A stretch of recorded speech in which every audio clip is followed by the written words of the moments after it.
안녕하세요. 여유로운 노후입니다.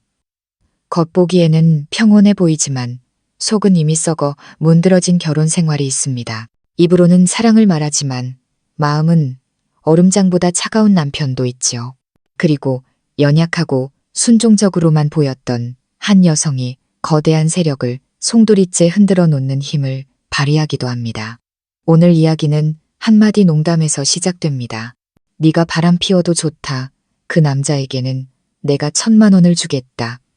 아무도 예상하지 못했지만 이 한마디는 거대한 대결의 서막을 열었고 교묘하게 짜인 인생의 판을 뒤엎는 여정의 시작이었습니다.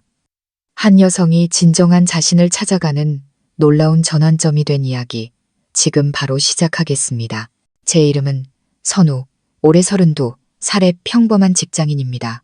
중소기업에서 회계 업무를 맡고 있죠. 눈에 띄게 아름다운 외모는 아니지만 단정하게 꾸밀 줄 알고 가정을 돌보는 데에는 누구보다 자신 있었습니다. 남편인 민주는 저보다 2살 연상으로 가구 체인점에서 관리자로 일하고 있습니다.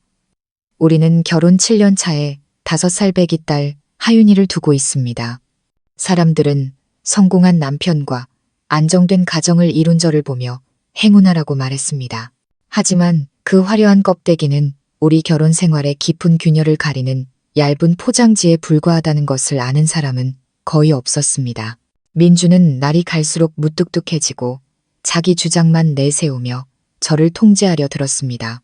저를 때리지는 않았지만 무시하는 말과 차가운 눈빛, 모욕적인 농담은 날마다 늘어갔습니다. 저는 딸을 위해 참았습니다. 제가 노력하면 언젠가 그가 변할 것이라고 믿었습니다. 하지만 그건 제 착각이었습니다.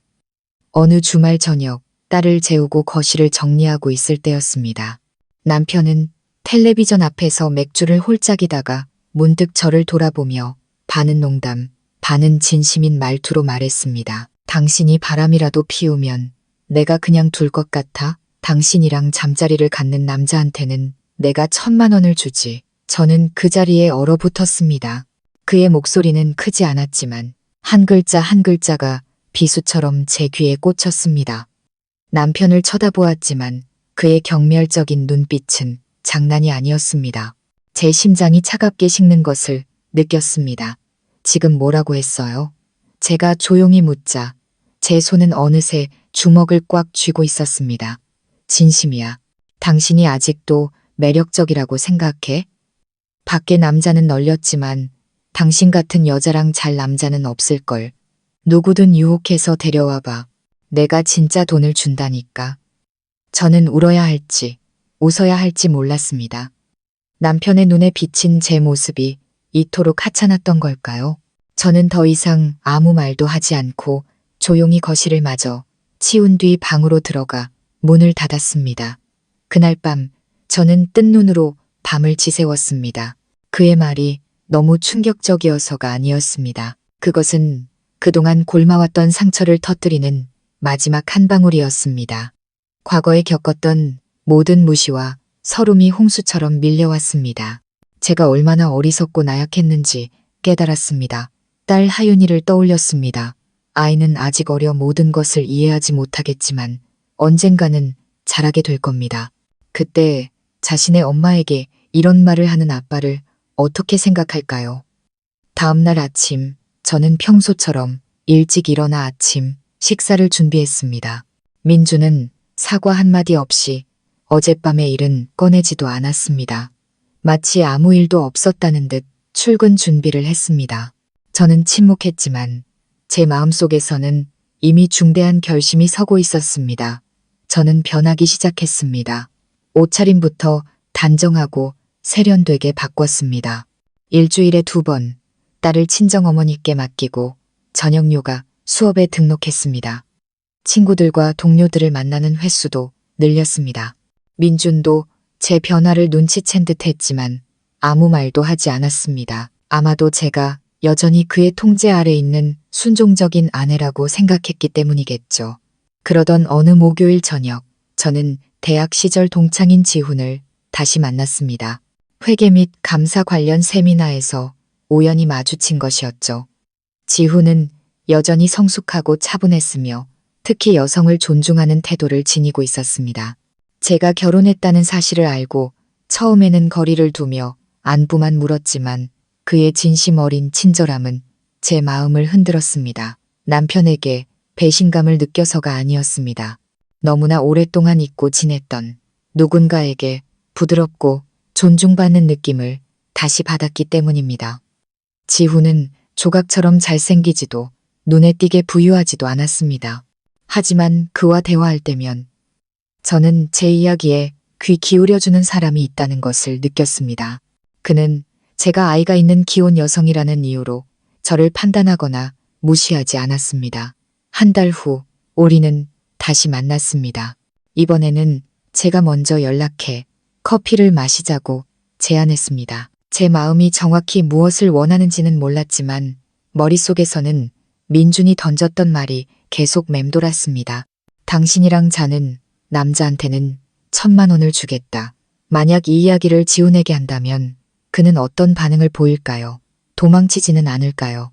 시험해볼 생각은 없었지만 운명은 저를 예상치 못한 선택의 기로에 세웠습니다. 그날 저녁 지훈과 커피를 마시고 늦게 귀가하자 민준이 저를 기다리고 있었습니다. 그는 제 머리부터 발끝까지 훑어보더니 칼날처럼 날카로운 목소리로 물었습니다. 누구랑 있다 왔어? 저는 대답하지 않았습니다. 너무나 지쳐 있었기 때문입니다. 민준은 자리에서 일어나 제게 다가왔고 그의 입에서는 술 냄새가 확 풍겼습니다. 어떤 놈이랑 붙어먹은 거야? 성공했어? 내 1,000만 원 받아갈 놈은 찾았고 저는 수년 만에 처음으로 남편의 눈을 똑바로 쳐다봤습니다. 만약 그런 사람이 나타나면 정말 돈을 줄 건가요? 민주는 큰 소리로 비웃었습니다. 내가 맹세하지. 당신 같은 여자랑 그런 짓을 할 남자가 있다면 내가 진짜로 1,000만 원을 계좌 이체해주지.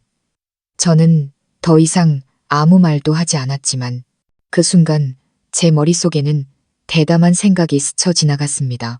당신이 나를 이토록 경멸한다면 나도 당신이 무시하는 이 여자가 얼마나 강한 사람인지 똑똑히 보여주겠다고. 민준의 조롱 섞인 웃음소리를 뒤로하고 방으로 들어왔습니다.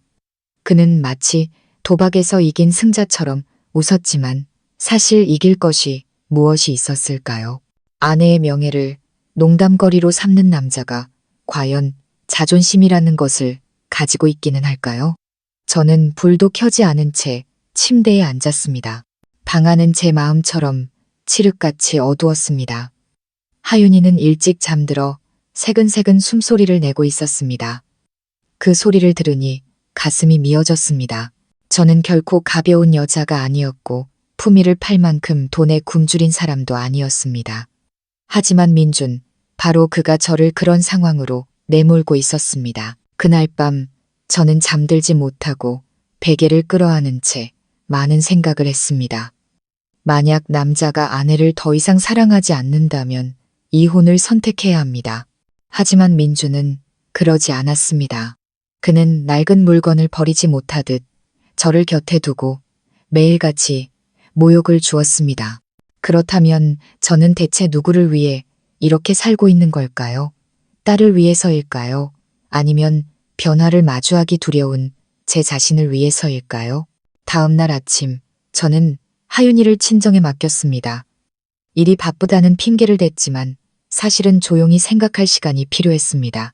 저는 지난번 지훈과 만났던 길모퉁이의 작은 카페에 앉았습니다. 휴대폰을 꺼내 오래된 메시지들을 다시 훑어보았습니다. 지훈은 항상 선을 넘지 않는 적절한 태도를 유지했지만 지난번 만났을 때 그의 눈빛에서는 무언가 숨길 수 없는 감정이 느껴졌습니다. 저는 그에게 메시지를 보냈습니다. 시간 괜찮아요?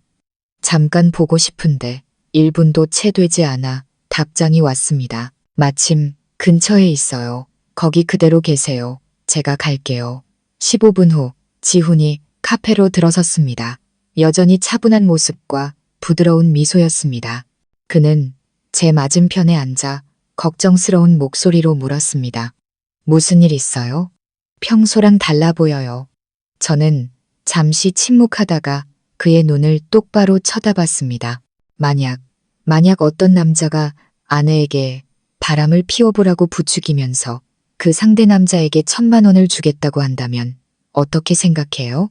지훈은 잠시 놀란 듯 하더니 이내 미간을 찌푸렸습니다. 지금 남편분 이야기를 하는 거죠? 저는 고개를 끄덕였습니다. 심장이 미친 듯이 뛰었습니다. 분노 때문인지, 서러움 때문인지, 아니면 제 스스로 던진 질문에 대한 두려움 때문인지 알 수 없었습니다. 한번 시험해 볼래요? 지훈이 물었습니다. 그 질문은 마치 얇은 칼날처럼 제 마음을 스쳐 지나갔습니다. 저는 놀라서 그를 쳐다봤습니다. 질문 자체가 아니라 그가 너무나도 차분하게 물었기 때문입니다. 내 말은 만약 당신이 그 남자와의 관계를 정말로 끝내고 싶다면 내가 도와주겠다는 뜻이에요. 1,000만 원을 받고 당신과 자는 방식이 아니라 당신 남편이 하찮게 여기는 그 여자가 다른 사람에게는 얼마나 소중한 보물인지를 깨닫게 해주는 방식으로요. 저는 잠시 멍해졌습니다. 원래는 민준에게 장난을 쳐서 제가 만만한 사람이 아니라는 것을 보여주려 했을 뿐인데 지훈의 말은 제가 이 일을 진심으로 하고 싶게 만들었습니다. 배신을 위해서가 아니라 제 자신을 증명하기 위해서였습니다. 민준의 말처럼 저는 아무도 거들떠보지 않는 그런 여자가 아니라는 것을요. 필요한 게 있으면 뭐든지 말해요. 지훈이 말을 이었습니다. 그 사람이 정신 차리게 내가 도와줄게요. 저는 머릿속에 계획을 세우고 집으로 돌아왔습니다. 그날 밤 민주는 또 친구들과 술을 마시고 자정이 넘어서야 비틀거리며 들어왔습니다. 저는 평소처럼 그를 기다리지도 잔소리를 하지도 않았습니다. 그저 아주 평온한 눈으로 그를 바라볼 뿐이었습니다. 나 내일 외출해요. 제가 신발을 벗고 있는 그에게 말했습니다. 어딜 가는데? 민준이 흐릿한 눈으로 저를 올려다봤습니다. 당신의 1,000만 원을 받아줄 사람이 있는지 한번 만나보려고요. 민준은 폭소를 터뜨렸습니다. 당신이 말한다고 내가 믿을 줄 알아? 마음대로 해. 돌아오면 그놈 계좌번호나 알려줘. 바로 송금해 줄 테니. 이번에는 화가 나지 않았습니다. 오히려 미소가 지어졌습니다. 그 미소의 민주는 오히려 미간을 찌푸렸습니다. 그는 몰랐을 겁니다. 여자가 웃는다는 것은 더 이상 아프지 않다는 신호라는 것을. 눈앞의 남자에게 더 이상 매달리지도 그의 시선에 신경 쓰지도 않을 때 그녀는 이미 마음이 떠난 것이라는 사실을 말입니다. 다음 날 저는 민준이 시장 갈 때나 어울린다고 했던 원피스를 입고 가벼운 향수를 뿌린 뒤 집을 나섰습니다. 지훈은 호텔 로비에서 저를 기다리고 있었습니다. 그는 조용하고 고급스러운 분위기에 개인실을 예약해 두었습니다. 제가 들어서자 그는 자리에서 일어나 신사처럼 의자를 빼주었습니다. 자리에 앉는 순간 저는 수년간의 냉대 속에서 잊고 지냈던 소중한 대우를 받는 기분이었습니다. 우리는 점심을 먹으며 많은 대화를 나누었습니다. 지훈은 출장 이야기와 자신의 이혼 경험을 통해 배운 것들에 대해 이야기했습니다. 결혼은 계약이 아니에요. 더더욱 남자가 여자를 모욕할 권리를 갖는 곳은 아니죠. 그 말을 듣는 순간 제 눈에는 눈물이 고였습니다. 이렇게 다정한 대우를 받아본 지가 얼마나 오래되었을까요? 식사를 마친 후 저는 진심으로 고마움을 표했습니다. 오늘 덕분에 제가 여전히 가치 있는 여자라는 사실을 기억해냈어요. 단순한 식사 한 끼였지만 앞으로 나아갈 용기를 얻었어요. 지훈은 아무 말 없이 작은 쇼핑백 하나를 건넸습니다. 작은 선물이에요. 만약 그 1,000만 원을 되돌려주고 싶다면 이걸 사용해요. 열어보니 선우라는 이름이 수노인 손수건이었습니다.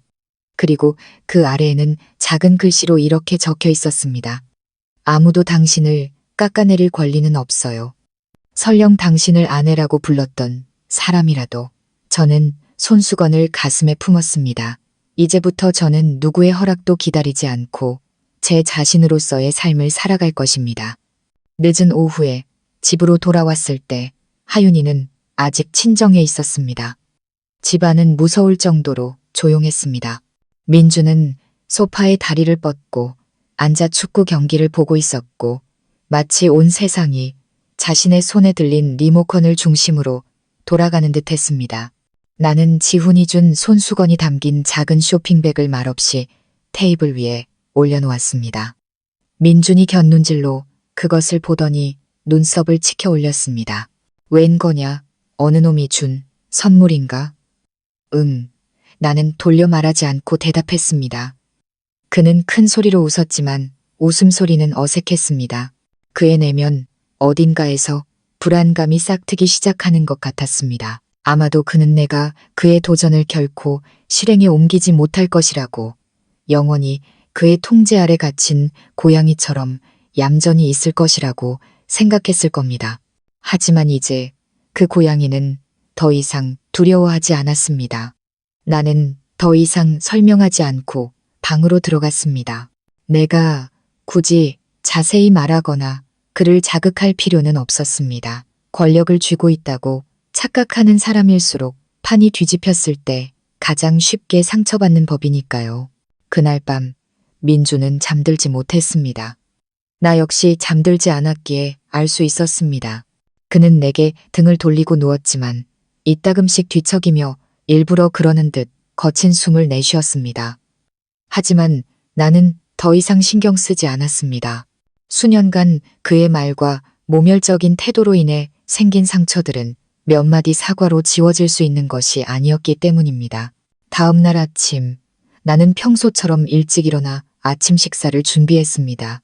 하지만 그를 위해 식탁을 차리는 대신 도시락통에 담아 회사에 가져갔습니다. 민주는 텅 빈 식탁을 보고 미간을 찌푸렸습니다.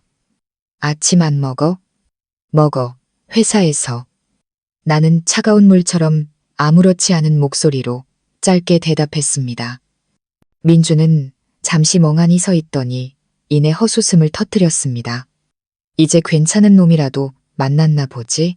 내 1,000만 원 받아줄 사람이 생긴 거야? 나는 여전히 평정심을 잃지 않았습니다. 기다려봐. 어쩌면 너무 싸구려라며 2,000만 원을 돌려줄 사람이 나타날지도 모르니까. 민주는 그 자리에 얼어붙었습니다. 그는 더 이상 고분고분하지 않고 그의 눈치를 보며 인정을 구걸하지도 않는, 오히려 당당하게 맞서는 내 모습에 익숙하지 않았습니다. 며칠 후 지훈에게서 메시지가 왔습니다. 더 도움이 필요하면 언제든 말해요. 더는 혼자 힘들어하지 말고요. 나는 바로 답장하지 않았습니다. 거리를 두고 싶었습니다. 아직 다른 관계를 시작할 준비가 되지 않았다는 것을 알았지만 동시에 나는 관심과 존중을 받을 자격이 있는 사람이라는 것도 알았습니다. 그날 저녁 방을 정리하던 중 나는 우연히 민준의 은행 거래 내역서 뭉치를 발견했습니다. 이수진이라는 낯선 이름이 여러 번 나타났습니다. 매달 몇백만 원씩 송금되었고 각 항목은 생활비 지원이나 휴대폰, 할부금처럼 애매하게 적혀 있었습니다. 나는 이상한 낌새를 느꼈습니다. 민주는 늘 내게 인색했고 한 달에 고작 300만 원 남짓한 돈으로 온 가족의 생활비를 해결하라고 했습니다. 그런데 이 여자에게는 어째서 이렇게나 관대했던 걸까요? 나는 조용히 모든 것을 사진으로 찍어 휴대폰에 저장했습니다. 마음속에 의심이 싹트기 시작했습니다. 나는 민준이 항상 집에 있고 나를 철저하게 감시했기 때문에 바람을 피우지 않을 것이라고 생각했습니다. 하지만 때로는 가장 통제적인 사람이 바로 등 뒤에 무언가를 숨기고 있는 법입니다. 나는 조사를 시작했습니다. 탐정은 아니었지만 예민한 아내라면 흩어진 단서들을 모아 전체 그림을 맞출 수 있습니다. 민준이 지우는 것을 잊은 은행 문자 메시지에서 수진의 전화번호를 찾아냈습니다. 나는 그 번호로 소셜미디어 계정을 검색했고 몇 번의 스크롤만으로 민준과 그녀가 보통 사이가 아니라는 것을 거의 확신하게 되었습니다. 와인잔 사진, 익숙한 레스토랑의 구석, 뒤편에 비친 흐릿하지만 익숙한 그림자, 그리고 의미심장한 글귀들까지. 만약 당신이 나를 마지막 사람으로 선택하지 않는다면 적어도 나를 고통 속으로 이끄는 첫 번째 사람은 되지 말아주세요. 등골이 오싹했습니다. 그동안 나에게 바람을 피워보라고 조롱했던 사람이 바로 다른 여자와 잠자리를 갖고 있었던 것입니다. 눈물이 나지 않았습니다. 아픔은 이제 무감각으로 변해 있었습니다. 그저 헛웃음만 나왔습니다. 아내를 싸구려 내기 대상으로 삼아 모욕했던 남자가 뒤에서는 몰래 배신을 저지르고 있었다니 나는 모든 증거를 인쇄해 봉투에 담았습니다. 그날 밤 민준이 잠든 후 나는 조용히 그의 서재 책상 위에 봉투를 올려놓고 쪽지를 남겼습니다. 나와 잘 사람에게 1,000만 원. 아직도 금액이 유효한가요? 아니면 당신과 공짜로 여러 번 잔 수진 씨에게 보내줘야 할까요? 다음 날 아침 나는 일찍 일어나 하윤이를 학교에 데려다 주었습니다.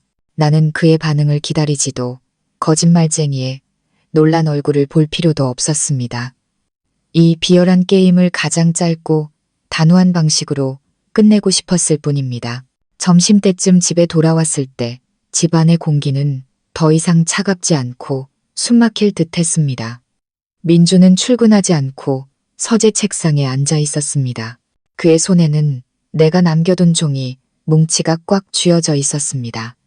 그와 이수진의 관계를 명백히 보여주는 증거들이었죠. 그의 얼굴은 붉게 달아올랐고 입술은 굳게 다물려 있었지만 눈은 미처 손쓸 틈도 없이 뺨을 맞은 사람처럼 멍해 있었습니다. 나는 아무렇지 않은 척 부엌으로 들어가 물을 끓여 따뜻한 차 한 잔을 내렸습니다. 그리고 그의 앞에 잔을 내려놓고 맞은편에 앉아 바람처럼 가벼운 목소리로 말했습니다.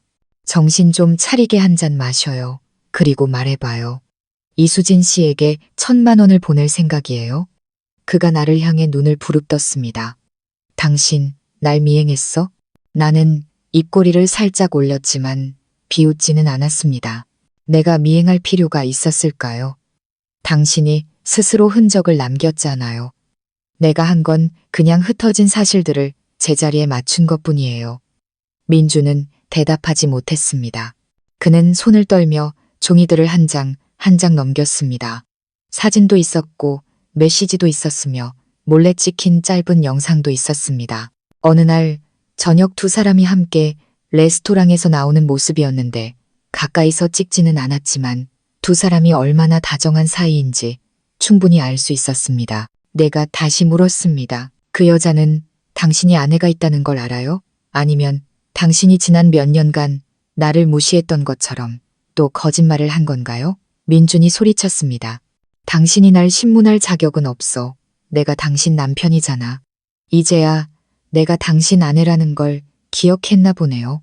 나는 그의 눈을 똑바로 쳐다봤습니다. 온 세상 사람들에게 나와 자면 1,000만 원을 주겠다며 나를 웃음거리로 만들었을 때 당신이 내 남편이라는 걸 기억했어요? 민주는 벌떡 일어나 책상을 내리쳤습니다. 지금 너무 과민 반응하는 거야. 남자가 살다 보면 그럴 수도 있지. 그냥 스쳐 지나가는 관계일 뿐이야. 나는 여전히 집에 돌아오고 아이를 키우고 가족을 책임지고 있잖아. 이 종이 쪼가리 몇 장으로 날 모욕할 권리가 있다고 생각해. 나는 일어서서 그를 바라보았습니다. 목소리는 높지 않았지만 또렷했습니다. 나는 당신을 모욕하는 게 아니에요. 당신이 스스로를 모욕한 거지. 그리고 나는 이제 당신이 어지럽힌 내 인생을 정리하기 시작했을 뿐이에요. 민주는 나를 노려봤습니다. 그 눈빛은 익숙했습니다. 상황이 자신의 통제를 벗어났을 때, 모든 것이 소나귀에서 빠져나갈 때 짓는 바로 그 표정이었습니다. 이혼이라도 하겠다는 거야? 나는 고개를 끄덕이지도 젓지도 않았습니다. 그 호텔에서 같이 점심 먹은 놈처럼 다들 좋은 사람인 줄 알아? 내가 다 알고 있어. 당신이 몰래 그러고 다니는 거 내가 모를 줄 알았어? 이번에는 내가 잠시 멈칫했습니다. 민준 역시 나를 감시하고 있었던 겁니다. 하지만 두렵지는 않았습니다. 나는 잘못한 것이 없었으니까요. 나는 고개를 들고 단호하게 말했습니다. 맞아요. 다른 남자와 점심을 먹었어요. 하지만 그는 나를 앉지도 입 맞추지도 나와 잠자리를 갖지도 않았어요. 그는 지난 7년간 당신이 단 한 번도 하지 않았던 단 한 가지를 해줬어요. 나를 존중해줬다고요. 민주는 의자에 털썩 주저앉았고 얼굴은 점점 창백해졌습니다. 처음으로 그가 변명하거나 우기지 않고 침묵하는 모습을 보았습니다. 이제 똑똑히 들어요. 나는 마치 이 결혼의 마지막 보고서를 읽듯 차분하게 말을 이었습니다. 첫째, 이혼하는 거예요. 조용히 헤어지고 아이는 아빠와 엄마를 모두 가질 수 있도록 해요. 서로 헐뜯을 필요 없이. 둘째, 당신이 나하고 아이에게 공개적으로 사과하고 저 여자와 관계를 끊는 거예요. 그리고 앞으로 다시는 나를 모욕하는 말을 하지 않겠다고 약속해요. 민주는 나를 쳐다봤습니다. 그의 눈에는 더 이상 오만함이 아닌 혼란스러움이 가득했습니다. 아마 그는 수년간 묵묵히 참아왔던 아내가 이렇게 당당하게 조건을 내걸 것이라고는 상상도 못했을 겁니다. 그가 힘겹게 물었습니다. 당신 다른 남자 생긴 거지? 나는 바로 대답하지 않았습니다. 잠시 그를 바라보다가 말했습니다. 내가 가진 유일한 다른 사람은 바로 나 자신이에요. 오랫동안 사랑받지도 존중받지도 못하다가 이제 막 스스로를 다시 사랑하는 법을 배우기 시작한 여자. 민주는 고개를 숙였습니다. 그는 아무 말도 하지 않았고 나 역시 더 이상 대답을 요구하지 않았습니다. 그의 침묵은 그 어떤 말보다도 더 명확한 대답이었습니다. 이틀 후 시어머니에게서 전화가 왔습니다. 다급한 목소리였습니다. 선우야, 민준이한테 무슨 짓을 한 거냐? 이상한 소리만 몇 마디 하더니 전화를 끊어버렸어. 지금은 연락도 안 돼. 나 역시 당황했습니다. 민준이 그렇게 극단적으로 반응할 줄은 몰랐습니다. 어쨌든 저는 그의 아이의 엄마였고 7년간 한 이불을 덮고 잔 사람이었습니다. 그가 무너지기를 바란 것이 아니라 정신을 차리기를 바랐을 뿐입니다. 나는 서둘러 시댁으로 갔습니다. 도착했을 때 민주는 불 꺼진 방에 문을 잠그고 앉아 있었습니다. 30분이 넘게 설득한 끝에야 그는 겨우 문을 열어주었습니다. 그는 텅 빈 눈으로 앉아 있었습니다. 더 이상 오만하고 거만하던 남자의 모습은 찾아볼 수 없었습니다. 나는 그가 생애 처음으로 자신이 졌다는 사실을 깨달았다는 것을 알았습니다. 돈은 필요 없어요. 내가 천천히 말했습니다. 당신의 동정도 필요 없어요. 그저 한번 잃어버린 것은 눈물이나 후회로 되돌릴 수 없다는 걸 당신이 알아줬으면 해요. 민준이 고개를 들었습니다. 그의 눈은 붉게 충혈되어 있었습니다. 그럼 이제 어떻게 할 생각이야? 나는 그의 앞에 2장의 서류를 놓았습니다. 이혼 서류와 내가 그날 말했던 대로 양육비 지급 및 양육권 포기 각서였습니다. 당신이 직접 선택해요. 저는 제가 감히 현실을 직시하고 썩어빠진 결혼 생활에서 벗어나기로 결심한 후에 다음 시련이 닥칠 것이라고는 생각하지 못했습니다. 그 시련은 민준이 아닌 그의 가족에게서 왔습니다. 다음 날 아침 내가 하윤이를 학교에 데려다 주려고 준비하는데 시어머니가 갑자기 들이닥쳤습니다. 노크도 없이 문을 박차고 들어온 그녀는 분노에 찬 얼굴이었고 손에 든 장바구니에서는 물이 뚝뚝 떨어지고 있었습니다. 선우야, 너 지금 무슨 짓을 하려는 거냐? 이 집을 망가뜨리려는 거야? 저는 하윤이를 품에 안고 차분하게 어머니를 바라봤습니다. 어머니, 저는 오래전에 했어야 할 일을 하고 있을 뿐이에요. 무슨 일? 이혼 서류 내는 일. 이 가정을 파탄내고 싶어. 네가 뭐라도 되는 줄 알아. 시댁의 보호가 없으면 넌 아무것도 아니야. 저는 하윤이를 더 꽉 껴안았습니다.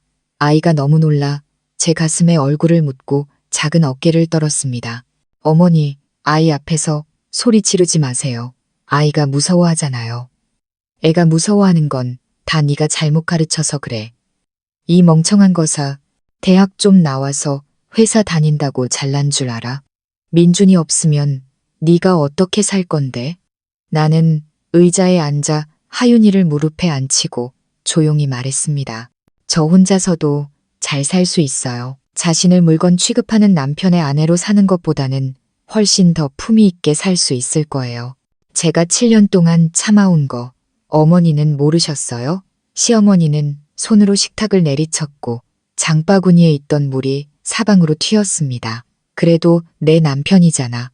남자가 실수할 수도 있지. 그냥 잠깐 한눈 판 것뿐인데 그걸 용서 못해? 저는 어머니의 눈을 똑바로 쳐다봤습니다. 저는 이미 수백 번도 더 용서했어요. 하지만 용서할수록 저는 더 무시당했어요. 어머니께서 제 입장이었다면 아내에게 다른 남자와 자고 오라며 1,000만 원을 주겠다고 조롱하는 남편을 견딜 수 있으셨겠어요? 시어머니는 말을 잇지 못했습니다. 아마 이 이야기는 처음 들었을 겁니다. 내가 말을 이었습니다. 저는 민준 씨가 저를 끔찍이 사랑해주고 아껴주길 바란 게 아니에요. 그저 존중해주길 바랐을 뿐이에요. 하지만 어머니, 저는 더 이상 버틸 힘이 없어요. 제가 놓아주는 건 더 이상 사랑하지 않아서가 아니라 제 자신을 더 사랑하기 때문이에요. 시어머니는 나를 노려보더니 휙 돌아섰습니다. 떠나기 전 그녀는 한마디를 내뱉는 것을 잊지 않았습니다. 나는 절대 용납 못해. 이혼 서류를 내기만 해봐. 내가 온 집안에 내 실체를 다 까발릴 테니. 그녀의 협박대로 며칠 후부터 시댁 식구들에게서 전화가 오기 시작했습니다. 어떤 사람은 요즘 여자들은 이기적이라고 비난했고 어떤 사람은 남편 얼굴에 먹칠을 한다고 말했으며 심지어 회사로 직접 전화해 압력을 가하려는 사람도 있었습니다. 지쳤지만 물러서지는 않았습니다. 저는 더 이상 두려워하는 여자가 아니었습니다. 바닥까지 떨어졌으니 이제는 제 삶을 살기 위해 위로 올라갈 차례였습니다. 민주는 정반대였습니다. 제가 2가지 선택지를 내민 날부터 그는 침묵했습니다. 서류에 서명하지도 대답하지도 않았습니다. 그는 거실로 나가 잠을 잤고 말수가 줄었으며 다투지도 않았습니다. 하지만 그 침묵은 이전의 어떤 싸움보다도 더 무서웠습니다.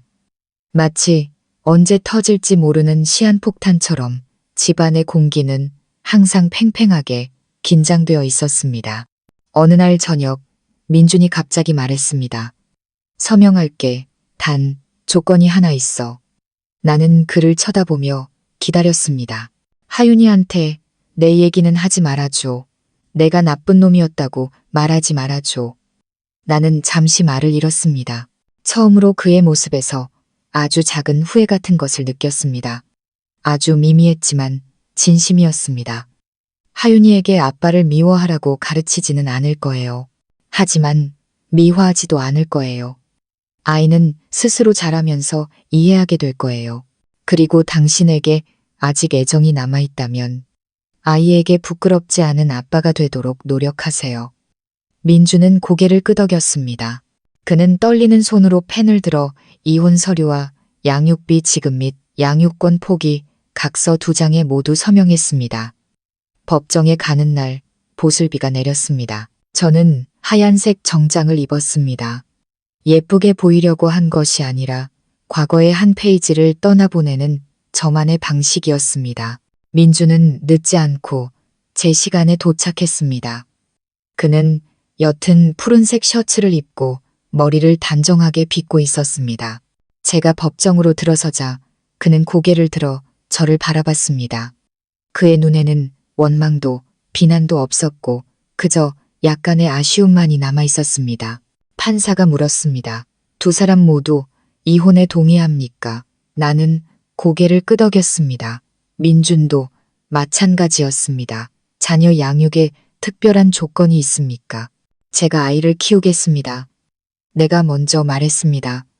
그는 동의했습니다. 법원은 이를 기록했습니다. 그게 전부였습니다. 모든 것은 20분 만에 끝났습니다. 이전의 그 어떤 부부 싸움보다도 빨리 끝났죠. 법정을 나서자 하늘이 개는 것이 보였습니다. 수년 만에 처음으로 다른 남자의 그늘에 가려지지 않은 진짜 햇살이 제 얼굴에 비추는 것을 느꼈습니다. 민준이 다가와 잠시 망설이다가 말했습니다. 잘 지내. 나는 고개를 끄덕였습니다. 울지도 매달리지도 당부하지도 않았습니다. 이제부터 저와 그는 해방이라는 길의 양 끝에 서 있었기 때문입니다. 법원의 판결이 공식적으로 내려진 후 저는 하윤이를 데리고 친정집으로 들어갔습니다. 머물 곳이 필요해서가 아니었습니다. 저와 제 딸을 책임질 능력은 충분했습니다. 하지만 제게는 조용한 시간이 필요했습니다. 친정집에서 저는 결혼하기 전의 딸로 돌아간 듯한 기분이었습니다. 식탁을 내리치는 소리도 옆에서 들려오는 술 취한 고함 소리도 없는 평화로운 식사를 하고 편안하게 잠을 잘 수 있었습니다. 저는 맨 처음부터 다시 시작했습니다.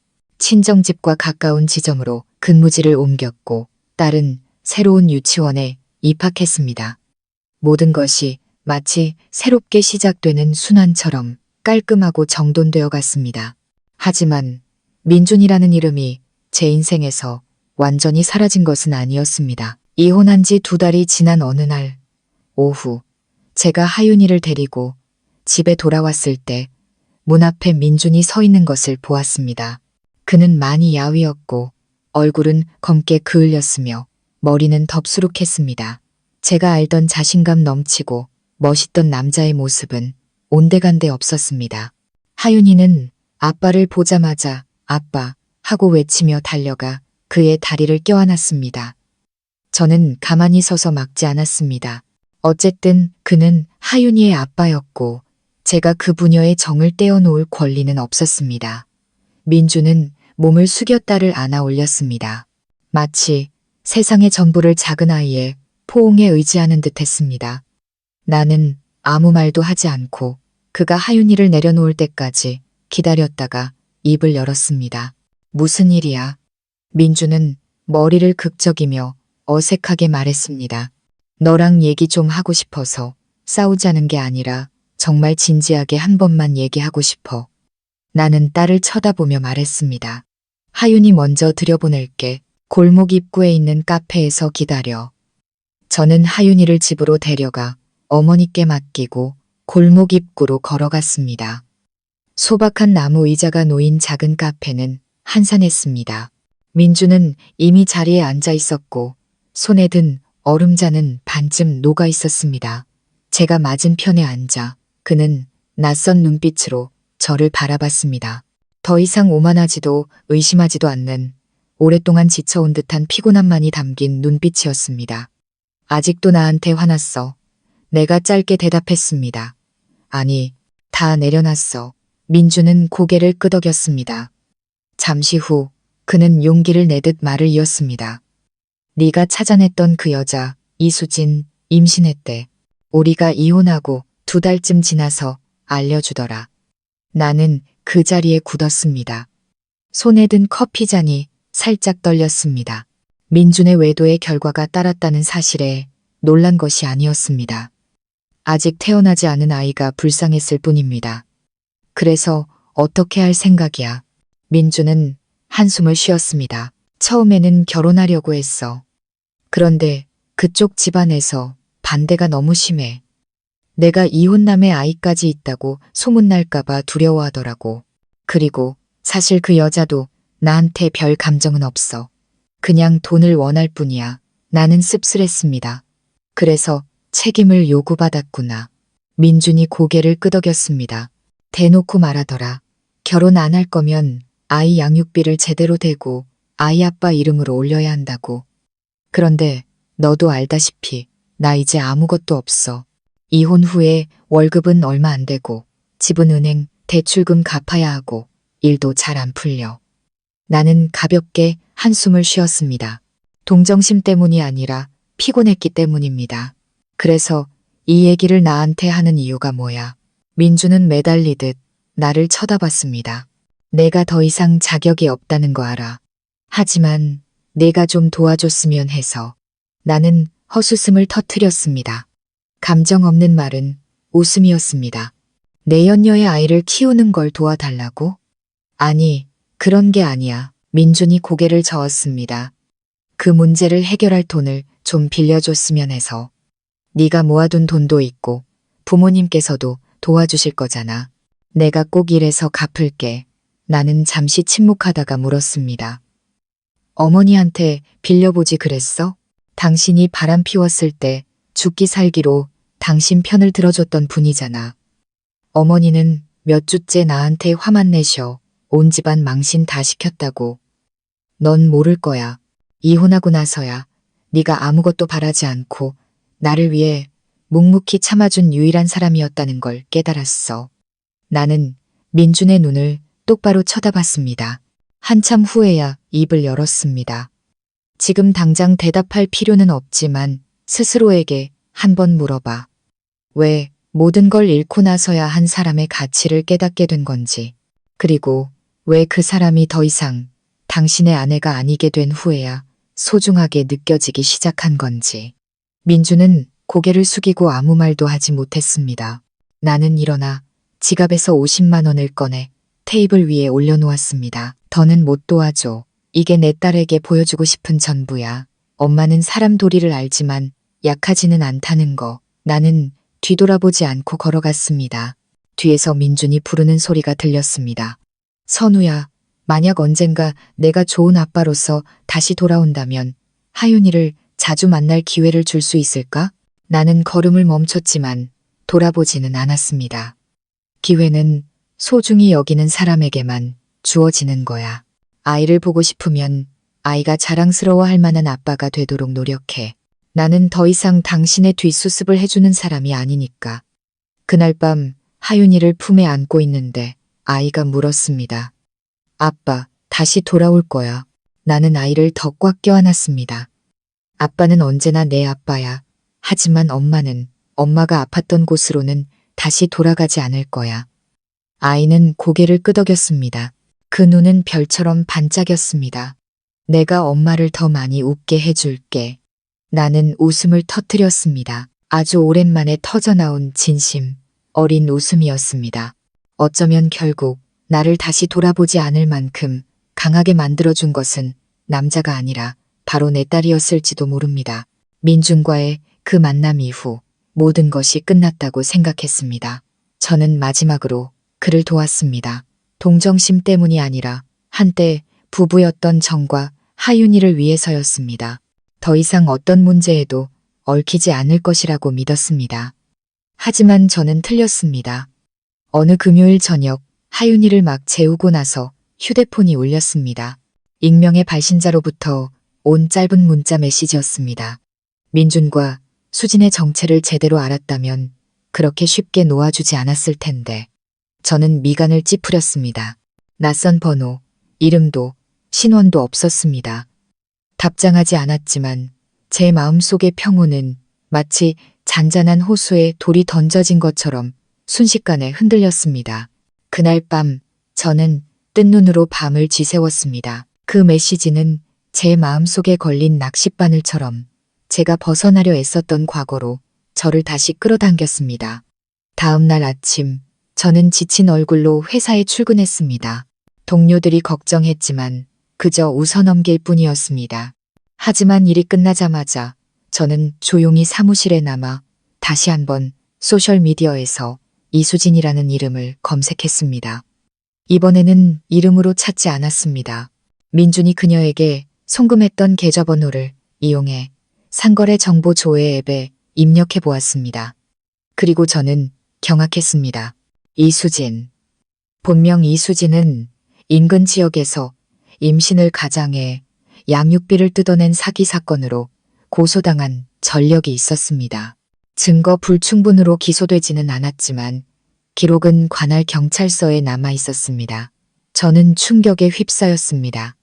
그렇다면 그녀의 임신은 거짓일 수도 있다는 말이었습니다.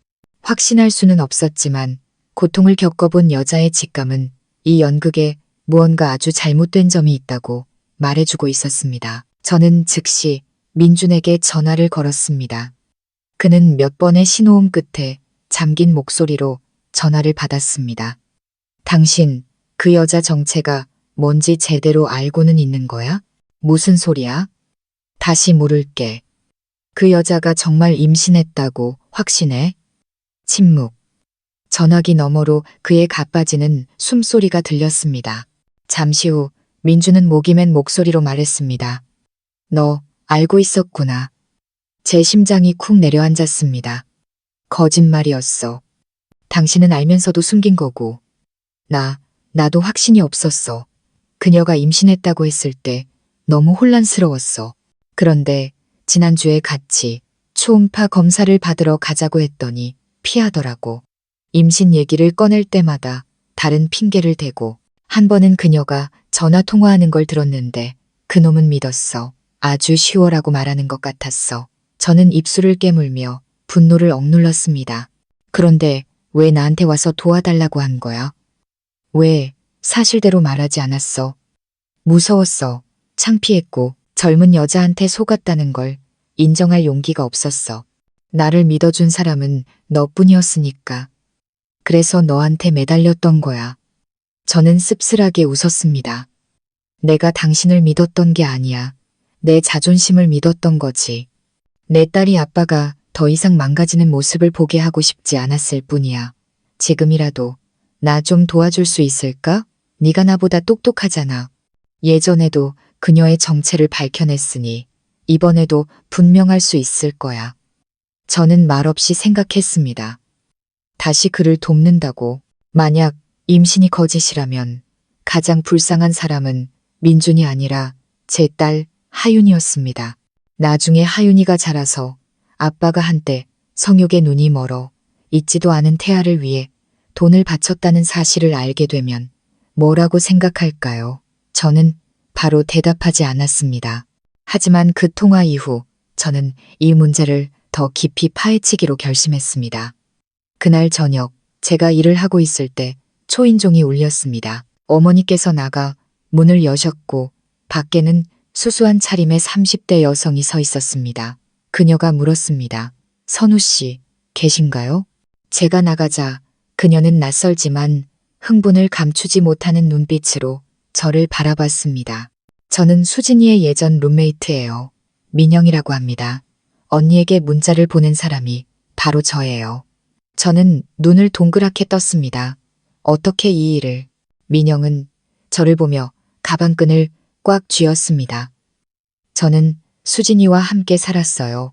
그녀가 누군가와 통화하면서 어리석은 남자를 속여 돈을 뜯어내기 위해 임신한 척 연기하는 것에 대해 말하는 것을 들었어요. 그녀는 아내와 자식이 있는 민준이라는 멍청한 남자를 구워 삶았다고 자랑했죠. 경찰에 신고하려고 했는데 그녀가 갑자기 이사 가버려서 흔적을 놓쳤어요. 최근에야 옛 친구가 공유한 사진에서 그녀와 민준 씨의 모습을 다시 보게 됐어요. 제가 기억하던 계좌번호를 추적해서 언니를 찾아냈어요. 저는 그 자리에 얼어붙었습니다. 민영은 가방에서 낡은 휴대폰을 꺼냈습니다. 그녀가 통화하는 것을 녹음한 파일이 몇 개 있어요. 고소당할까봐 인터넷에 올리지는 못했지만 언니라면 이 증거들을 사용해서 모든 것을 바로잡을 수 있을 거예요. 저는 휴대폰을 건네받으며 연신 고맙다고 말했습니다. 민영은 진지한 눈빛으로 저를 바라봤습니다. 모든 것을 밝히시려면 서두르셔야 해요. 그녀는 단순한 사기꾼이 아니에요. 뒤에 든든한 배경이 있어요. 그날 밤 하윤이가 잠든 후 저는 방에 앉아 녹음 파일을 하나씩 열었습니다. 수진의 또렷한 목소리가 흘러나왔습니다. 내가 임신했다고 하니까 그놈은 불난 개미처럼 안절부절 못하더라. 한 달에 500은 거뜬히 뜯어내. 세상에 저런 멍청이가 있는데 그냥 놔두는 게 죄지. 녹음을 다 듣고 나니 피가 거꾸로 솟는 듯 했습니다. 이전에는 느껴보지 못했던 분노가 치밀어 올랐습니다. 아니, 저는 더 이상 가만히 있지 않을 겁니다. 민준을 위해서가 아니라 저 자신을 위해서였습니다. 이렇게 파렴치한 사기 행각 앞에서 침묵할 수는 없었습니다. 저는 분노 때문에 뜬 눈으로 밤을 지새웠습니다. 머릿속에는 오직 한 가지 생각뿐이었습니다. 이 일을 명명백백히 밝혀내야 한다.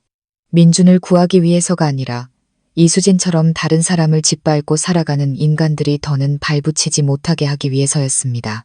다음 날 아침 저는 민영이 준 녹음 파일이 담긴 휴대폰을 들고 전자제품 가게에 가서 데이터를 백업했습니다.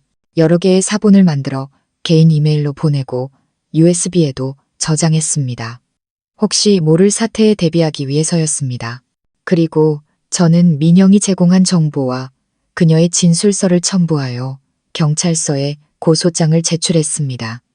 이 사실을 민준에게 바로 알리지는 않았습니다. 사건이 어떻게 진행될지 아직 확신할 수 없었기 때문입니다.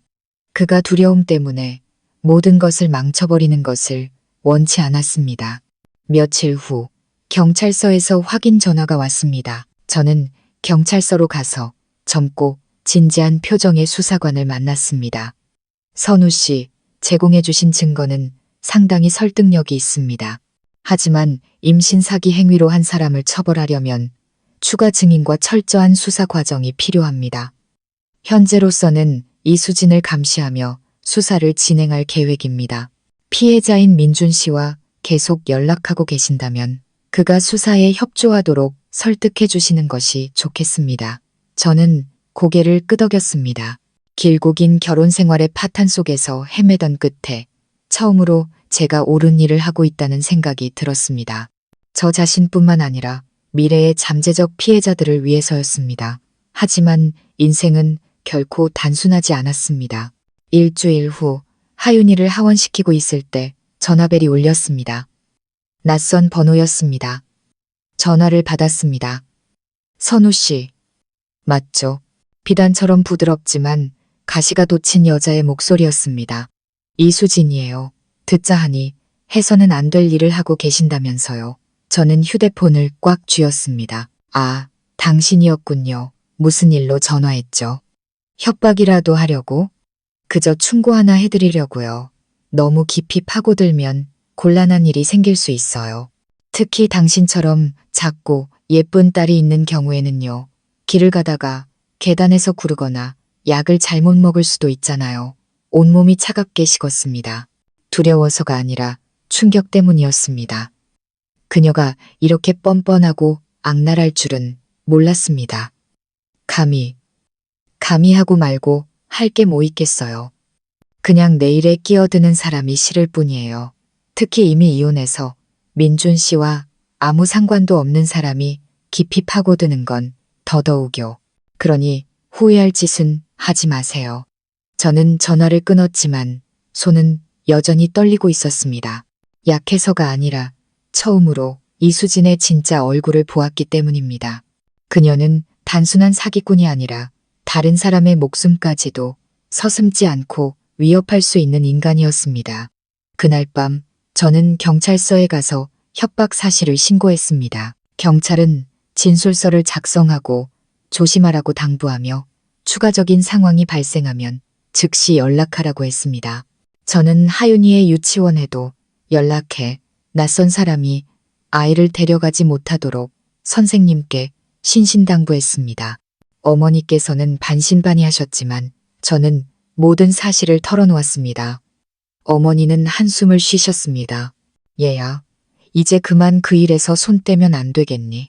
지난 일은 그냥 잊어버리렴. 제가 대답했습니다. 엄마, 우리가 나서지 않으면 저 같은 피해자가 계속 생길 거예요. 저런 사람들은 빗속으로 끌어내지 않으면 절대 멈추지 않아요. 다음 날 저녁, 제가 저녁 식사를 준비하고 있을 때 초인종이 울렸습니다. 나가보니 검은 셔츠를 입은 중년 남성이 서 있었습니다. 그는 세련된 외모였지만 눈빛은 형용할 수 없이 차가웠습니다. 선우 씨, 안녕하세요. 저는 수진이의 삼촌 되는 사람입니다.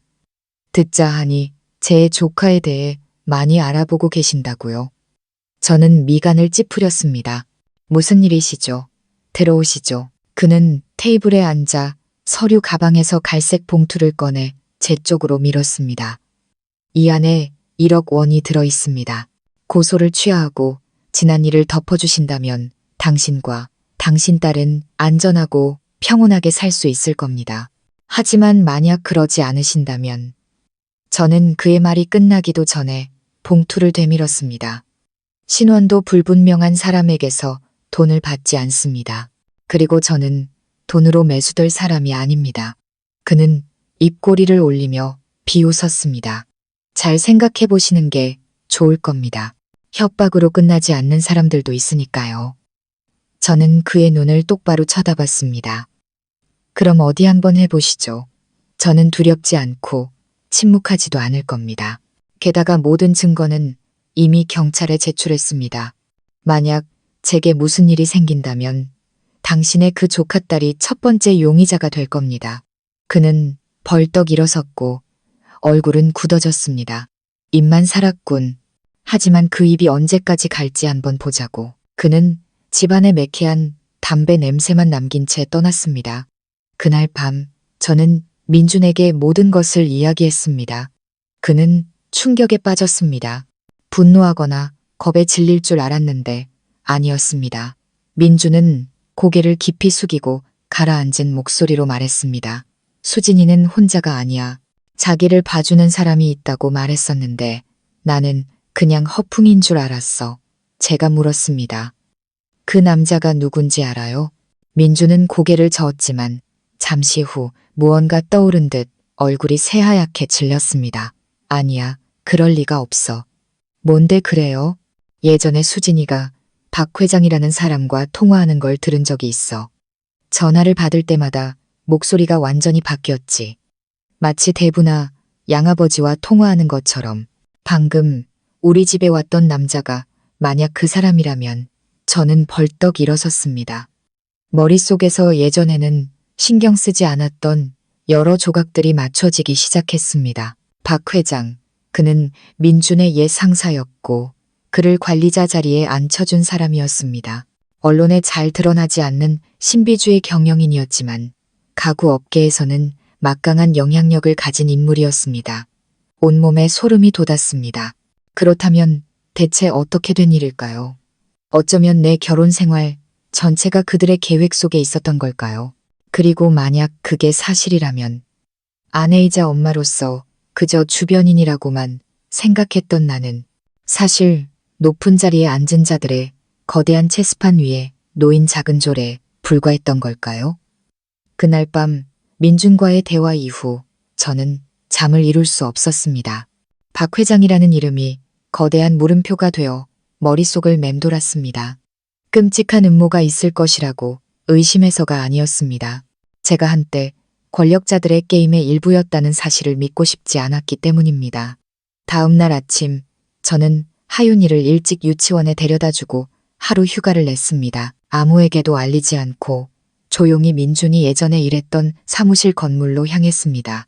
그가 관리자로 임명되었던 그 가구 회사 지점은 박 회장이 수년간 총괄 사장으로 있었던 곳이기도 했습니다.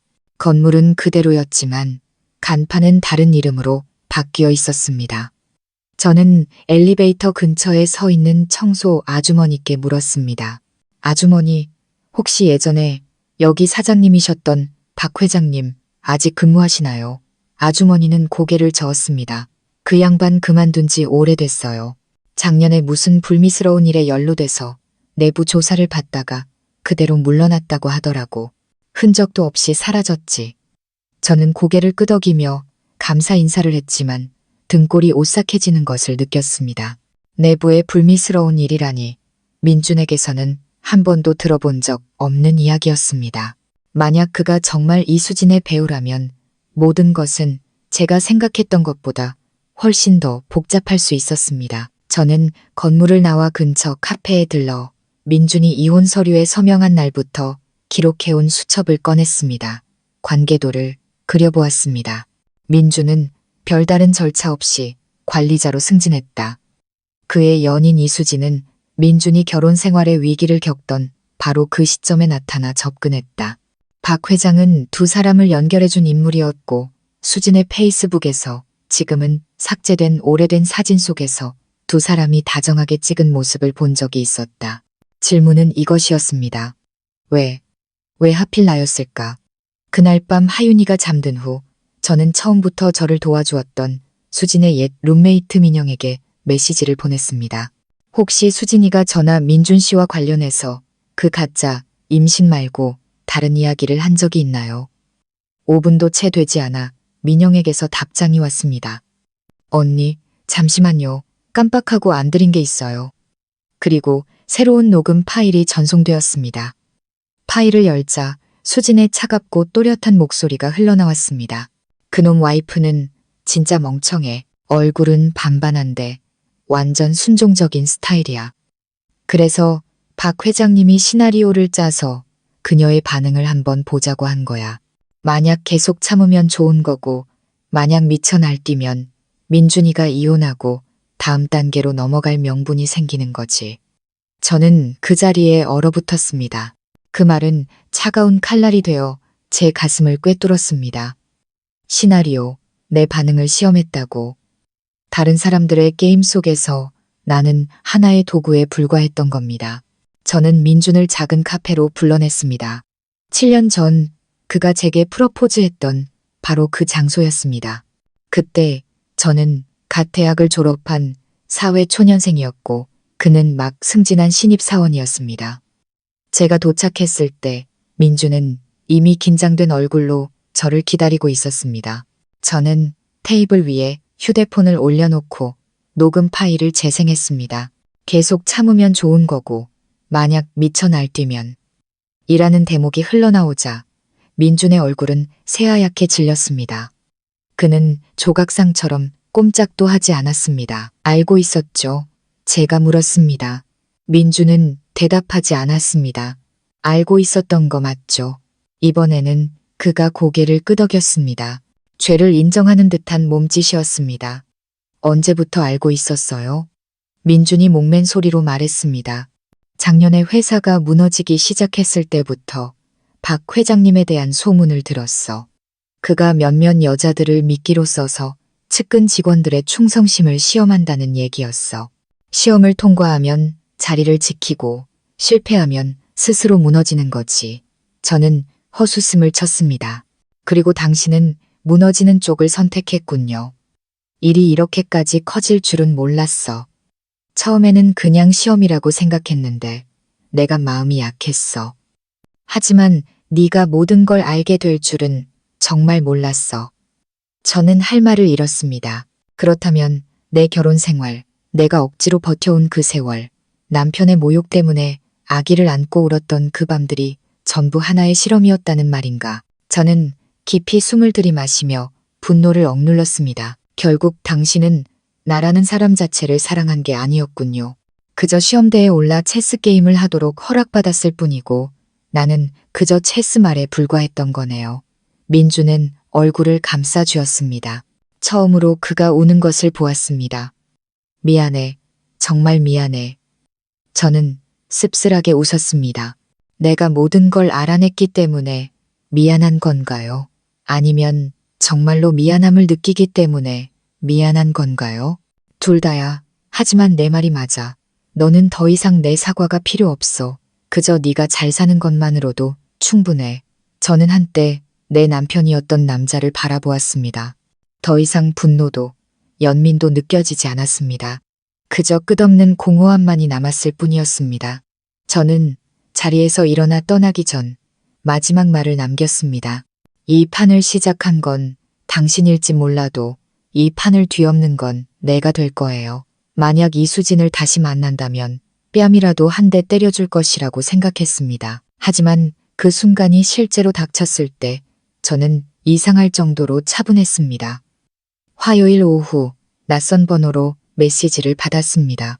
왜 당신이 선택되었는지 알고 싶다면 오늘 오후 5시 2화로 19번지 카페로 오세요. 혼자 오세요. 저는 메시지를 몇 번이고 다시 읽었습니다. 서명은 없었지만 직감적으로 이수진이라는 것을 알 수 있었습니다. 몇 분간 고민하다가 어머니께 하윤이를 대신 데리러 와달라고 부탁했습니다. 이 만남이 함정일 수도 있다는 것을 알았지만 저는 가기로 결심했습니다. 맞서 싸우기 위해서가 아니라 모든 것을 끝내기 위해서였습니다. 마음속에 밝힌 가시를 뽑아내지 않고는 평온하게 살아갈 수 없었습니다. 오후 5시 정각. 저는 카페에 도착했습니다. 골목 구석에 숨겨진 작은 카페는 노란 조명이 은은했습니다. 이수진은 이미 검은 선글라스를 끼고 긴 코트를 입은 채 앉아 있었습니다. 마치 온 세상이 자신의 진짜 얼굴을 알아보는 것을 두려워하는 사람처럼 보였습니다. 저는 의자를 끌어당겨 맞은편에 앉았습니다. 인사도 서론도 없었습니다. 날 불렀으니 왔어요. 이제 말해요. 수진이 선글라스를 벗으며 희미하게 웃었습니다. 이렇게 용감할 줄은 몰랐네요. 남편에게 배신당한 여자들은 대부분 침묵을 선택하거든요. 저는 어깨를 으쓱했습니다. 그래서 나를 감탄하러 온 건가요? 아니면 비웃으러 온 건가요? 수진이 손을 저었습니다. 아니요. 그냥 진실을 말하고 싶어서요. 당신이 진실을 말할 줄도 아는군요. 제가 차갑게 비웃었습니다. 언니에게 딱 한 번 해명을 해야 할 것 같아서요. 그 후에는 당신이 원하는 대로 하세요. 고소하든 증거를 터뜨리든 막지 않을게요. 저는 침묵으로 계속하라는 신호를 보냈습니다. 수지는 깊이 숨을 들이쉬더니 목소리를 낮춰 말했습니다. 저는 고아로 자랐어요. 17살 때 어떤 남자가 제 학비를 대주기 시작했어요. 그 대가는 절대적인 복종이었죠. 그 사람이 바로 박 회장이에요. 저는 제 부모님이 누구인지 모르지만 언니가 모르는 사실이 하나 있어요. 제가 고개를 들었습니다. 수지는 제 눈을 똑바로 쳐다보며 천천히 말했습니다. 그가 저를 키운 건 단순히 선애 때문이 아니었어요. 저는 그의 숨겨진 딸이니까요. 저는 그 자리에 얼어붙었습니다. 머릿속에 수많은 질문이 떠올랐습니다. 그게 사실이에요? DNA 검사 결과지도 있지만 공개할 수는 없어요. 그에게는 가정도 지켜야 할 명성도 있으니까요. 저는 그가 숨기고 싶어 하면서도 동시에 통제하고 싶어 하는 오점 같은 존재예요. 저 같은 아이들은 모두 그의 체스 말이죠. 그 체스판 위에 놓였던 건 언니뿐만이 아니었어요. 저는 잠시 말을 잃었습니다. 수지는 가방에서 봉투 하나를 꺼내 테이블 위에 올려놓았습니다. 이 안에는 저와 그의 혈연 관계를 증명하는 서류 사본이 들어있어요. 그리고 이건. 그녀는 USB 하나를 더 꺼냈습니다. 그가 저에게 회사 내부 정보를 빼내기 위해 민준 씨에게 접근하라고 지시하는 녹음 파일이에요. 민준 씨가 저한테 반해서 바람을 피웠다고 생각해요? 아니에요. 언니처럼 그 역시 유혹당하고 덫에 걸린 거예요. 온몸이 떨렸습니다. 그래서 최종 목적이 뭐였죠? 더 이상 쓸모없어진 사람들을 무너뜨리는 것. 민준 씨는 한때 그의 총애를 받았지만 동시에 우연히 그의 민감한 정보를 알게 됐어요. 작년에 그의 회사가 무너진 건 박 회장이 뒤처리를 한 거예요. 그럼 나는요? 저는 수진을 뚫어지게 쳐다봤습니다. 나도 그 숙청 작업의 일부였나요? 수진은 침묵했습니다. 처음에는 언니는 그저 비교 대상이었어요. 순종적이고 현실에 안주하는 아내. 만약 민준 씨가 잘 버텼다면 그는 자리를 지켰을 거예요. 하지만 젊은 여자에게 흔들렸기 때문에 그는 버려진 거죠. 저는 씁쓸한 웃음을 터뜨렸습니다. 결국 나는 남편의 충성심을 시험하는 도구로 사용된 것이었습니다. 수지는 저를 바라보았습니다. 처음으로 그녀의 눈빛에서 죄책감이 엿보였습니다. 언니가 이렇게까지 나올 줄은 몰랐어요. 나는 언니가 약한 사람이라고 생각했는데 언니를 보면서 부끄러움을 느꼈어요. 부끄럽다고? 저는 눈물이 터져 나오는 것을 참으며 비웃었습니다. 다른 사람의 결혼 생활을 망치고 임신했다고 거짓말해서 돈을 뜯어내고 이제 와서 후회라도 한다는 건가요? 변명하지 않을게요. 하지만 이것만은 알아주셨으면 해요. 언니는 이 사건의 우연한 피해자가 아니라 그의 체스판을 감히 뒤엎은 유일한 사람이라는 걸요. 그가 왜 사람을 보내 언니를 협박했다고 생각해요? 그가 언니를 두려워하기 때문이에요. 한때 졸로 여겨졌던 여자가 이제는 채를 쥔 것을 두려워하는 거죠. 저는 목이 메었습니다. 수지는 USB와 서류 봉투를 제 손에 쥐어주었습니다. 이제 언니 인생에서 빠져줄게요. 이 증거들을 경찰에 넘겨도 좋아요. 도망치지 않을 거예요. 저도 이제 체스말로 사는 인생은 지쳤거든요. 저는 아무 말 없이 일어섰습니다. 하지만 돌아서는 순간 뒤에서 그녀의 목소리가 들려왔습니다. 언니는 저보다 나은 점이 하나 있어요. 아이가 있다는 거요. 그러니 그 아이는 우리처럼 이런 소용돌이에 휘말리지 않게 해주세요. 저는 돌아보지도 대답하지도 않았습니다. 하지만 처음으로 이수지는 더 이상 교활한 여우가 아니라 상처투성이에 뒤틀렸을지언정 후회할 줄 아는 한 명의 인간으로 보였습니다. 그날 밤 저는 USB를 열었습니다. 수진의 말대로 녹음 파일은 명료했고 박 회장의 낮고 탁한 목소리가 명령하듯 울려 퍼졌습니다. 그 여자애가 민준이의 배신을 알게 해. 이혼하는 게 최선이야. 나약한 직원은 필요 없어. 그 와이프는 일단 지켜보도록 해. 만약 너무 강하게 반발하면 우리 쪽 사람으로 만들 수도 있겠지. 만약 조용히 있으면 스스로 물러나게 둬. 저는 키보드에서 손을 뗐습니다. 심장이 거세게 뛰었습니다. 결국 나 역시 타겟이었습니다. 내가 특별해서가 아니라 실험하기에 충분했기 때문이었습니다. 저는 녹취록 전체를 인쇄하고 수사기관에 제출할 새로운 고소장을 준비했습니다. 이번에는 수진뿐만 아니라 다른 사람의 인생을 마음대로 조종할 권리가 있다고 믿는 높은 자리에 앉은 자들의 추악한 연대 전체를 고발하는 것이었습니다. 저는 잠든 하윤이를 바라보며 속삭였습니다. 엄마가 이 길을 깨끗하게 치워줄게. 엄마가 맹세해. 월요일 아침 저는 모든 증거를 첨부한 고소장을 관할 경찰서에 제출했습니다. 이 사건은 박 회장처럼 재계의 이름이 알려진 인물과 관련되어 있었기 때문에 당일 바로 상급기관으로 이첩되었습니다. 그 후 마음이 편해질 줄 알았는데 아니었습니다. 다음 며칠은 끔찍한 압박의 연속이었습니다. 익명의 문자 메시지, 한밤중에 낯선 전화, 집 앞을 서성이는 수상한 차량. 어머니께서는 불안해하며 저 혼자 하윤이를 등하원시키지 못하게 하셨습니다. 저는 딸과 저 자신을 보호하기 위해 잠시 휴직을 신청해야 했습니다. 3일 후 경찰은 공식적으로 수사를 시작했다고 통보하면서도 이 사건이 복잡하고 관련 인물들의 인맥이 넓으니 조심하라고 경고했습니다. 당분간은 혼자 외출하지 않는 것이 좋겠다는 당부도 잊지 않았습니다. 저는 고개를 끄덕였지만 마음은 복잡하게 얽혀 있었습니다. 제가 강한 것은 사실이었지만 저는 엄마이기도 했습니다. 두려웠습니다. 제가 다치거나 죽는 것이 두려운 게 아니었습니다. 오직 제 딸이 휘말리게 될까 봐 두려웠습니다. 그날 저녁 제가 하윤이에게 밥을 먹이고 있을 때 노크 소리가 들렸습니다. 깜짝 놀랐습니다. 아무도 온다는 연락이 없었기 때문입니다. 문틈으로 밖을 내다본 저는 그 자리에 멈춰 섰습니다. 시어머니였습니다. 저는 무슨 일로 오셨는지 의아해하며 문을 열었습니다.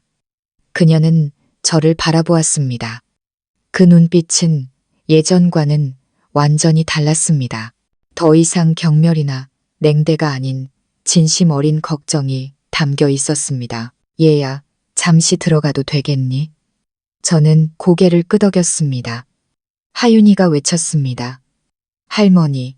시어머니는 몸을 숙여 손녀를 껴안았고 눈에는 눈물이 그렁그렁했습니다.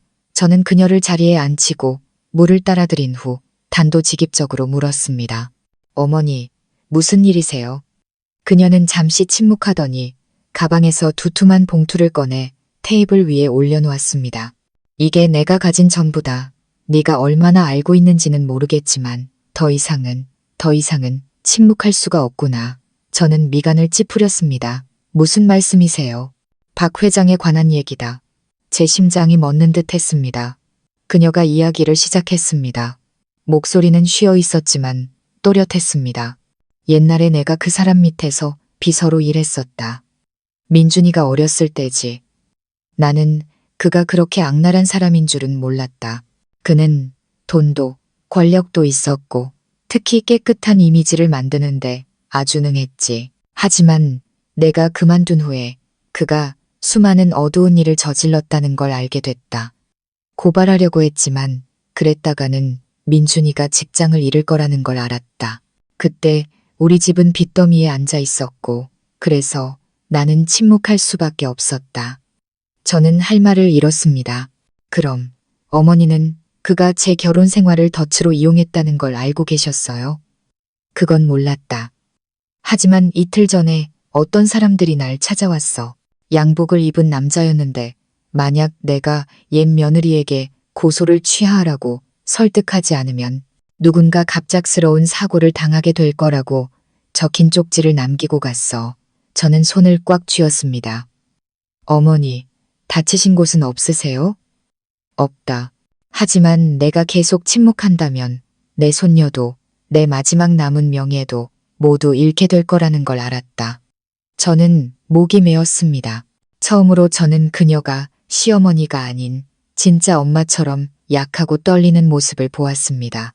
그녀는 봉투를 제 쪽으로 밀었습니다. 이 안에는 내가 예전에 숨겨두었던 회사 계약서, 사본들이 들어있다.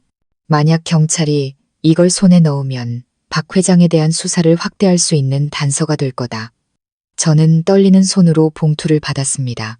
왜 저를 도와주시는 거예요? 그녀의 눈에 눈물이 고였습니다. 내가 너한테 너무 많은 잘못을 했기 때문이다. 나는 네가 고집 세고 참을성 없는 아이라고만 생각했지.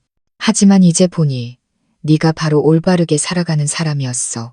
저는 아무 말도 하지 않고 조용히 손을 들어 눈물을 닦았습니다. 다음 날 아침 저는 그 봉투를 수사기관에 가져갔습니다. 그들은 거의 10년 전에 계약서에 찍힌 붉은 직인들을 보고 놀랐습니다. 다 박 회장의 회사와 여러 유령 기업 간의 내부 자금 이체와 관련된 서류들이었습니다. 이로 인해 수사는 확대되었고 저는 개인적인 사건의 피해자에서 형사 및 경제 범죄 사건의 중요 참고인으로 신분이 바뀌었습니다. 그와 동시에 이수진도 공식적으로 소환되었습니다. 저는 민영에게서 소식을 들었습니다. 이수진은 도망치지 않고 자진 출두하여 수사에 협조하기로 했다고 했습니다. 저는 안도의 한숨을 내쉬었습니다. 하지만 제가 집에서 저녁 식사를 준비하던 바로 다음 날 수사관에게서 전화가 걸려왔습니다. 선우 씨, 새로 알려드릴 소식이 있습니다. 이수진 씨가 진술을 마친 후 경찰서 정문 바로 앞에서 교통사고를 당했습니다. 저는 그 자리에 주저앉았습니다. 네, 뭐라고요? 덤프트럭의 정면으로 치였고 운전자는 도주했습니다.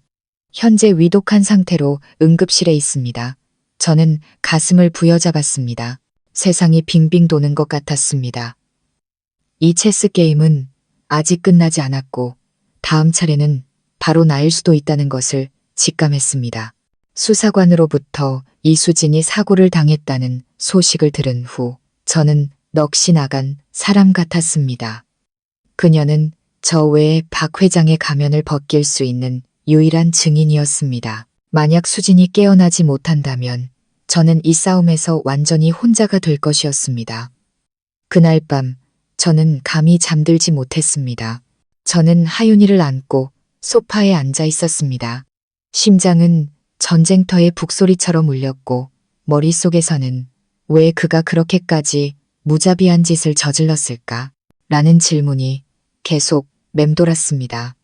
단순히 몇 가지 개인적인 음모가 드러났기 때문일까요? 아니, 제 직감은 그보다 더 큰 무언가가 숨겨져 있고 제가 그 진실에 너무 가까이 다가갔다고 말해주고 있었습니다. 다음 날 아침 저는 이수진이 입원한 병원으로 갔습니다. 외부인이었지만 제가 최초 제보자였기 때문에 수사팀은 감시하에 중환자실에 들어가는 것을 특별히 허락해 주었습니다. 그녀는 온몸이 하얀 붕대로 감겨 있었고 얼굴은 멍들고 입술은 터져 있었으며 한쪽 눈만 간신히 뜬 채 누워 있었습니다. 옆에서는 인공호흡기가 쉴 새 없이 돌아가고 있었습니다. 저는 손을 꽉 쥐고 다가가 조용히 말했습니다. 수진 씨, 저예요. 선우. 그녀가 희미하게 눈을 깜빡였고 입가가 살짝 경련을 일으켰습니다. 그녀는 제 말을 듣고 있었습니다. 저는 주머니에서 종이와 펜을 꺼냈습니다. 글씨를 쓸 수 있겠어요?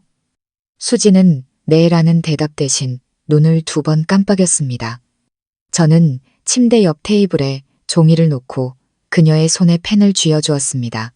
그녀는 떨리는 손으로 비뚤비뚤하게 글씨를 써내려갔습니다. 그놈, 정치자금. 저는 그 자리에 굳었습니다. 네, 뭐라고요? 그녀는 더 천천히 글씨를 이어갔습니다. 언니만 선택된 게 아니에요. 처음부터 그놈은 언니를 지켜보고 있었어요. 저는 얼굴이 새하얗게 질렸습니다. 왜요?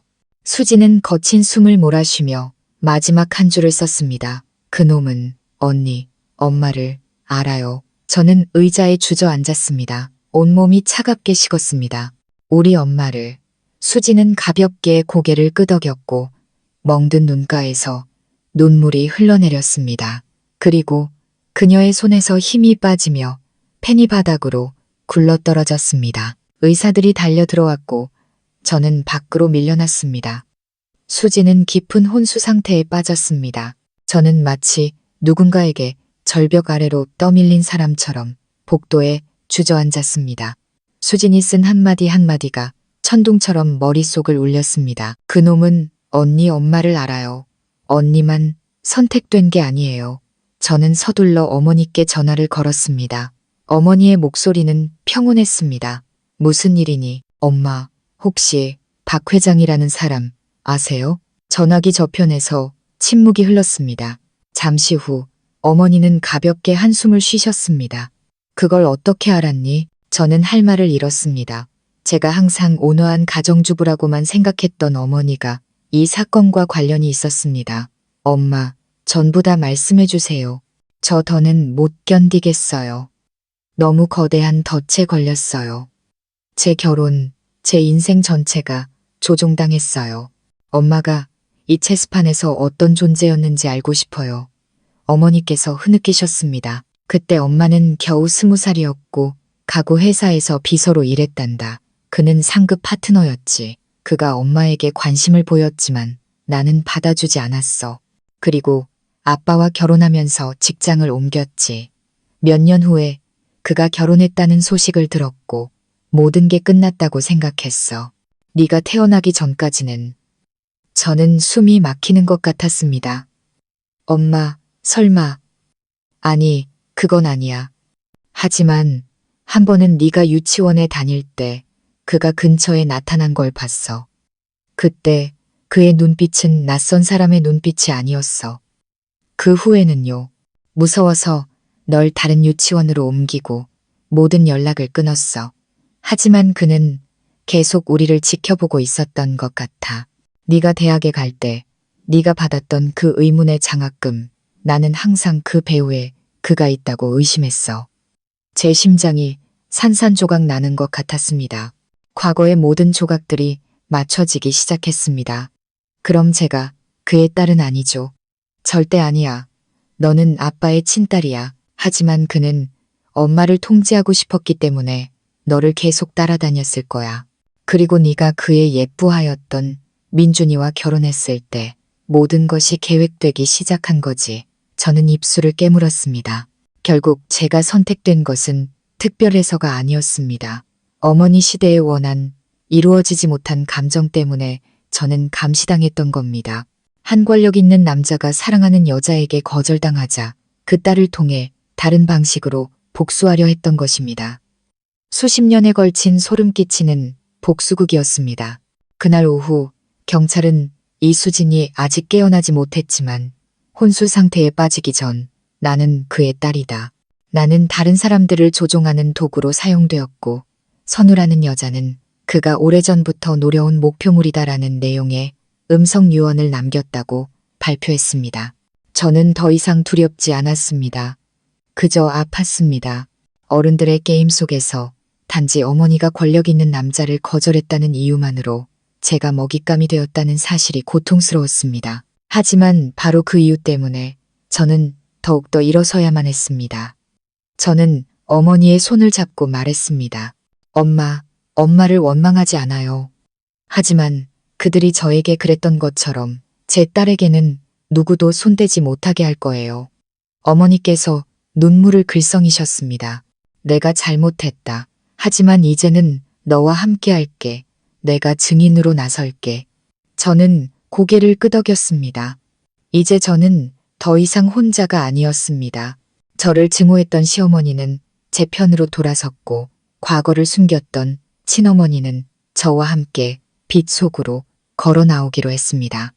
이 싸움에서 저는 결코 지지 않을 겁니다. 공식적인 재판은 살을 내는 듯한 겨울 아침에 열렸습니다. 하늘은 잿빛이었고 비는 오지 않았지만 공기는 차가웠습니다.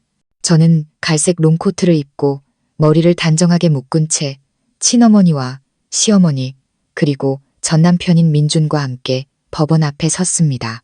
수년간 서로 다른 편에 서 있었던 네 사람이 처음으로 한 줄에 나란히 섰습니다. 사기, 기업 조작, 문서 위조, 증인 협박 혐의로 기소된 주범은 거대 가구 회사의 전 대표인 박 회장이었고 공범으로는 그의 수족 몇 명과 이수진의 이름이 포함되어 있었습니다. 수진은 사고에서 기적적으로 살아남았지만 몸의 절반에 깁스를 한 채 휠체어를 타고 법정에 들어섰습니다. 그녀와 제 눈이 마주쳤을 때 그녀는 가볍게 고개를 끄덕였습니다. 더 이상 오만하지도 거만하지도 않았습니다. 우리는 친구도 적도 아니었습니다. 우리는 다른 사람의 권력이라는 악몽에서 함께 깨어난 두 명의 여성이었습니다. 저는 증인석에 섰습니다. 수많은 사람들 앞에 섰지만 떨리지도 고개를 숙이지도 않았습니다. 저는 배심원단을 똑바로 쳐다보며 진술서를 꽉 쥐었습니다. 저는 조직적인 범죄 행위에 살아있는 증인입니다. 저는 한때 결혼이라는 덫에 빠졌고 다른 사람의 충성심을 시험하는 체스말로 여겨졌습니다. 저는 침묵했고 참았습니다. 하지만 어느 순간 침묵은 악에 대한 동조라는 것을 깨달았습니다. 저는 박 회장의 녹음 파일 사본과 그의 밑에서 일했던 어머니와 시어머니의 진술서를 제출했습니다. 하나하나의 증거와 진술은 그가 수년간 쌓아 올린 명성의 벽을 허무는 망치질과도 같았습니다. 변호인 측은 모든 것이 우연이라고 주장하며 상황을 수습하려 했었습니다. 하지만 이수진이 발언할 차례가 되자 그녀는 자리에서 일어나 떨리는 목소리로 말했습니다. 저는 제 죄를 인정합니다. 저는 도구였고 잘못된 일을 저질렀습니다. 하지만 제가 시작한 것이 아닙니다. 저는 가해자이기 이전에 피해자였습니다. 저기 앉아있는 저 남자, 바로 그가 제게 사람을 속이는 법, 거짓된 인생을 꾸미는 법을 가르쳤습니다. 그는 저뿐만 아니라 그저 이 험한 세상에서 착하게 살았다는 것 외에는 아무 잘못도 없는 선우 언니까지 파괴하려 했습니다. 법정은 침묵에 휩싸였습니다. 박 회장은 아무 감정 없는 얼굴로 앉아 있었습니다. 그의 은발은 단정하게 빗어 넘겨져 있었고 안경은 반듯했지만 그의 눈에는 더 이상 예전의 위험이 없었습니다.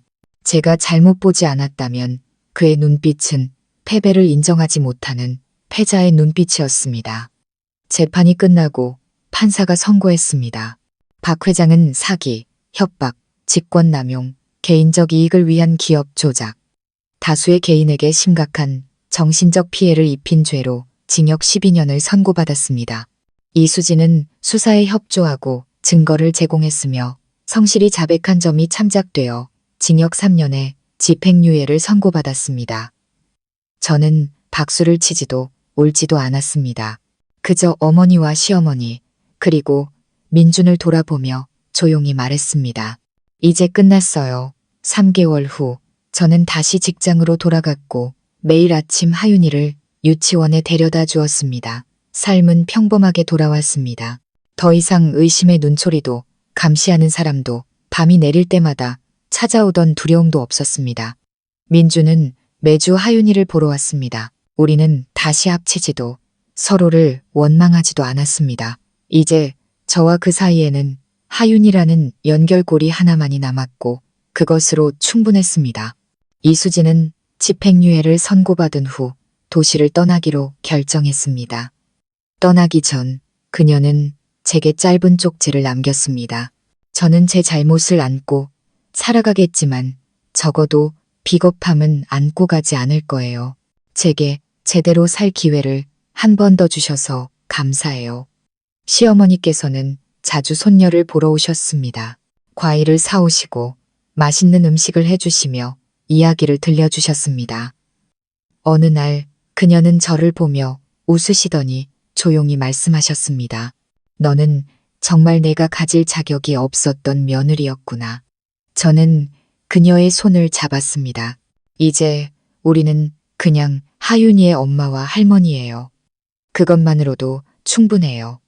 어느 날 오후 하윤이와 함께 공원을 산책하고 있을 때 아이가 물었습니다. 엄마 이름은 왜 선우야?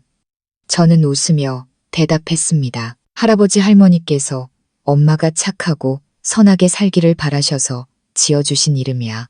그럼 착하게 살면 손해보는 거 아니야, 엄마? 저는 몸을 숙여 딸의 머리를 쓰다듬으며 속삭였습니다. 때로는 속기도 하고 상처받기도 하지. 하지만 결국 착한 사람은 지지 않아. 진실이 드러났을 때 굳건히 서 있을 수 있는 힘은 오직 착한 사람에게만 있거든. 하윤이는 고개를 끄덕이며 다시 뛰어놀았습니다. 한때 아무도 거들떠보지 않을 것이라고 조롱받았던 저는 이제 누구의 은혜도 필요 없이 스스로 존재할 수 있다는 것을 알게 되었습니다. 남편도 뒤늦은 사과도 필요 없었습니다. 제게는 오직 저 자신과 제 인생에 빛이 되어주는 사랑하는 딸만 있으면 되었습니다. 축복인 줄 알았던 결혼이 덧칠 수도 있고 동맹인 줄 알았던 사람이 다른 사람의 꼭두각시일 수도 있습니다. 하지만 만약 당신이 상처를 딛고 일어설 만큼 충분히 깨어있고 용감하다면 당신은 당신 인생의 진정한 빛을 되찾게 될 것입니다. 이 이야기는 복수가 아닌 각성으로 끝을 맺습니다. 그리고 그것이야말로 한때 무시당했던 한 여성이 이룬 가장 위대한 승리였습니다.